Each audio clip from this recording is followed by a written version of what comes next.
بسم اللہ الرحمن الرحیم الحمدللہ رب العالمین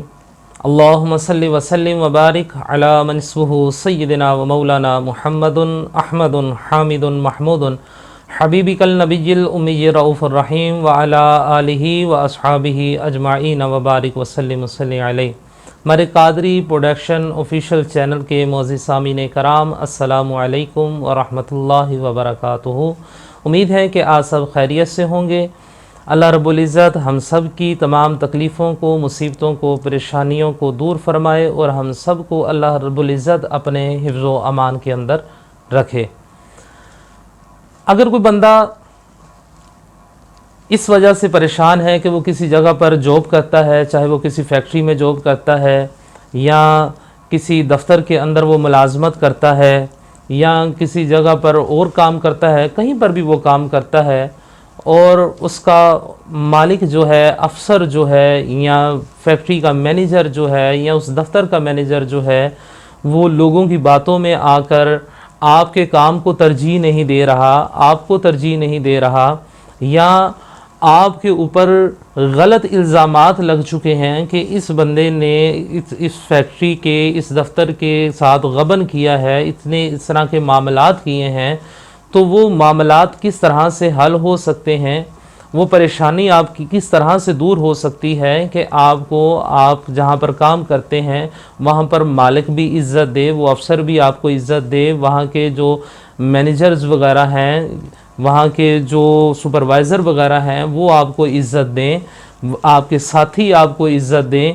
آپ کی ہر بات کی ویلیو ہو اور آپ چاہتے ہیں آپ کو ترقی ملے، آپ آگے بڑھیں، تو آپ نے کرنا کیا ہے؟ جب آپ کے ساتھ یہ سارے معاملات جڑے ہوں، یہ ان میں سے کچھ بھی معاملات آپ کے ساتھ جڑے ہوئے ہیں، تو آپ نے یہ سورہ مبارکہ جس کی ہم فضیلت آپ کے سامنے بیان کر رہے ہیں، سورہ اعراف،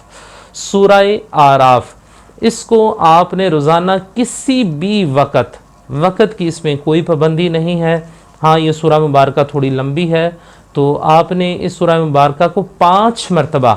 اس کو تلاوت کرنا ہے، 5 مرتبہ اس کو آپ نے تلاوت کرنا ہے۔ وقت کی کوئی پابندی نہیں، میں نے پہلے بھی کہا ہے، کم از کم 11 دن یا کم از کم 21 دن آپ اس کی تلاوت کریں تو انشاءاللہ العزیز اس کی برکت کے ساتھ آپ کو کھویا ہوا آپ کا عہدہ بھی مل جائے گا، اور یا آپ کی وہاں پر کوئی ویلیو نہیں ہے تو آپ کو وہاں پر عزت ملے گی۔ اور یہاں پر ایک اور بات میں عرض کرتا جاؤں کہ اگر کچھ ایسے بھی ہمارے احباب ہیں کہ جو قرآن شریف نہیں پڑھے ہوئے، تو وہ اپنے کسی بیٹے کو بٹھائیں، بیٹی کو بٹھائیں یا ان کی بیوی بیٹھ جائے، تو وہ بیٹھ کر، گھر کا کوئی فرد بیٹھ کر وہ سورہ مبارکہ کی تلاوت 5 مرتبہ کرے، اور آپ اس کو بیٹھ کر سنیں پوری توجہ کے ساتھ، اور پھر آخر میں اللہ رب العزت کی بارگاہ میں گڑ گڑا کر سجدے میں جا کر اللہ تعالیٰ سے دعا کریں، تو انشاءاللہ العزیز آپ کے ان تمام مسائل کا حل